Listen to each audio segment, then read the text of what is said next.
Alors comment faire un Gantt précisément, donc toutes les étapes pour le réaliser. Alors si vous le faites de manière informatique pour un projet, vous pouvez le faire sur Excel ou vous pouvez le faire sur ce qu'on appelle le Gantt Project. C'est un logiciel qui a été spécialement créé pour faire des Gantt. Moi j'aime bien Excel parce que c'est extrêmement rapide à faire et c'est comme ça que j'ai fait ce Gantt là. Alors déjà ici on a bien sûr une ligne avec tous les jours ou toutes les semaines. Donc là, c'était en l'occurrence, c'était des jours, donc un jour à 16 jours. Sur les plus grands projets, c'est en semaine, donc de la semaine 1 à la semaine 52. Ça dépend bien sûr de l'ampleur du projet. Ensuite, à ce niveau-là, vous allez retrouver justement le numéro de tâche ou le nom de la tâche, ça dépend, vous pouvez mettre les deux. Bon, c'est mieux de mettre le numéro de tâche, au moins c'est extrêmement clair, que vous retrouvez bien sûr dans votre tableau d'antériorité des tâches que vous avez au préalable construit ou que vous avez en annexe si jamais c'est pendant l'examen. Ensuite, vous avez une colonne ici, l'intitulé de la tâche, donc qui n'est pas obligatoire, c'est la description courte de la tâche, donc que vous retrouvez bien entendu dans votre tableau d'antériorité. Donc ça, c'est tout simplement du recopiage que vous pouvez mettre là. Alors il y a plusieurs... Pour le Gantt, là, vous voyez que j'ai mis dans l'ordre alphabétique. Alors, soit vous mettez dans l'ordre alphabétique, soit vous mettez dans l'ordre d'exécution des tâches en fonction des antériorités.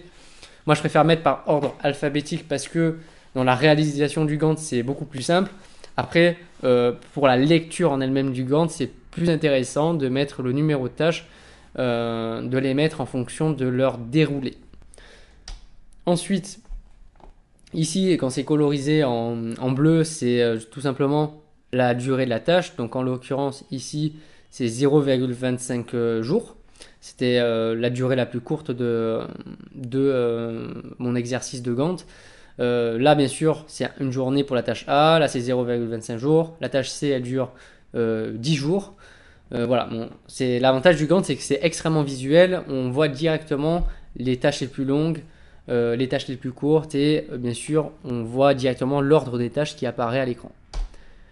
Ensuite, ce qu'il faut faire attention sur le Gantt, c'est le respect des antériorités. Donc par exemple, pour la tâche B, on sait qu'il va falloir réaliser la tâche A au préalable. Donc d'abord, on va se faire la tâche A et une fois qu'on a fait la tâche A, donc là on va pouvoir faire la tâche B qui va commencer. Donc d'ailleurs, qui a une petite erreur puisque c'est 0,5 jours, donc c'est à ce niveau-là que ça va. La tâche C dure 10 jours et elle commence à partir de la tâche A, donc elle commence au même niveau. Et la tâche D, elle dure 2 jours, donc elle dure tout ce temps à ce niveau-là. Donc là, vous voyez bien les antériorités, donc ça veut dire, sur ce graphique-là du Gantt, la tâche E ne commencera qu'à partir du moment où la tâche C sera terminée. Donc là, on fait la tâche C, hop, on vient ici. Là, on voit directement l'antériorité de la tâche F, donc c'est E aussi, puisqu'on commence à ce même niveau, etc. etc.